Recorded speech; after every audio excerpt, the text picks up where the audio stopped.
Voilà, il ne faut pas se laisser arrêter par des mots et choisir celui qui nous convient le mieux. Moi, j'aime beaucoup en ce moment présence, parce que c'est un mot un peu neutre aussi, présence, pas religieux, quoi, présence. Puis tout le monde voit ce que c'est, on est présent, on sait ce que c'est, on est présent.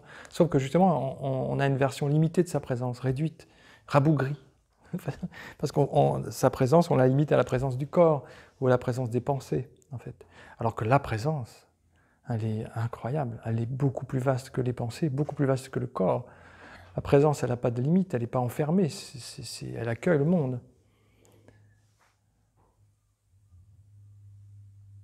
Alors, il y a un exercice, l'exercice 2, que j'aime beaucoup aussi, qui s'appelle revêtir l'espace. Revêtir l'espace.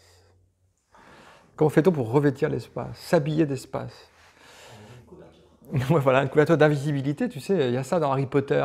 Il met une couverture, puis hop, on ne le voit plus. Mais c'est génial, ça. On va revêtir cette cape d'invisibilité. Voilà, on va revêtir l'espace. Pour cela, je vais vous demander de tendre vos bras comme ça, comme si vous teniez un bout d'espace au bout de vos bras. Une fenêtre, une petite fenêtre, vous voyez, une petite fenêtre, elle fait 20 cm de large. Mais cette fenêtre, vous voyez qu'elle est vide. Hein. Il n'y a vraiment rien entre vos deux mains. Elle est vide. Elle est vide, en même temps, elle est pleine, comme tu disais. Regardez, apparaît entre vos deux mains, apparaît la pièce, apparaissent les personnes, apparaissent le jardin, le ciel. Formidable. C'est à la fois vide et plein. Vous voyez ? Et remarquez aussi que ce vide, il est complètement accueillant, il accepte tout en fait, il n'a pas de préférence. Il n'a pas de préférence pour le bleu plutôt que pour le vert. Il dit oui à tout. Il dit oui à tout. C'est un espace d'accueil inconditionnel. Formidable. Vous voyez aussi que tout ce qui apparaît entre vos deux mains, donc dans votre petite fenêtre, tout a un âge. Hein, Thomas a un âge, cette maison a un âge, même le soleil a un âge. Mais l'espace entre vos deux mains, lui, il semble vraiment ne pas du tout avoir d'âge. C'est pas mal ça. Et cet espace d'accueil inconditionnel sans âge. Mais pour l'instant, cet espace, il est un peu loin de nous, puis il est un peu petit aussi. Alors on va le rapprocher du centre. On va le rapprocher de soi. Allez-y, rapprochez-le doucement.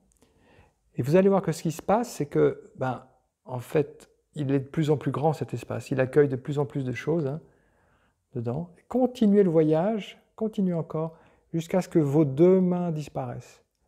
Et laissez vos deux mains là-bas disparaître.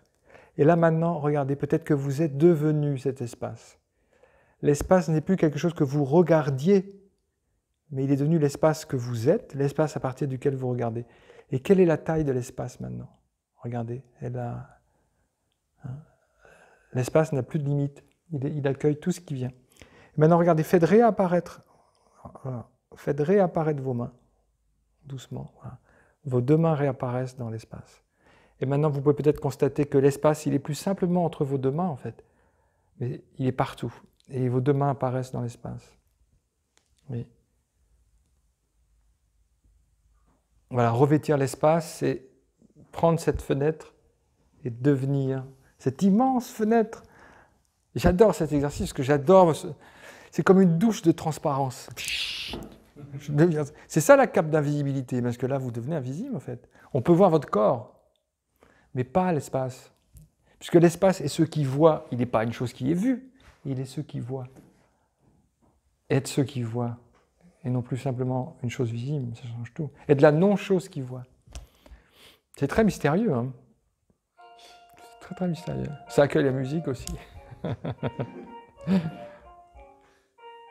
Alors évidemment, faire le doigt comme ça, c'est pas forcément très discret si vous êtes en assemblée, encore que peut-être.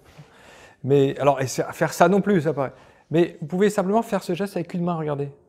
Prenez votre main comme ça, puis comme si vous alliez vous recoiffer. Et là, votre main, ouais, elle vous signale le vide, elle vous ramène à l'espace. Elle vous ramène à la transparence que vous êtes.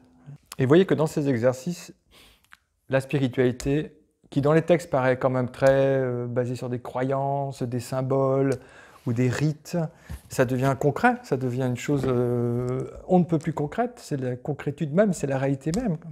Là, il n'y a rien à croire.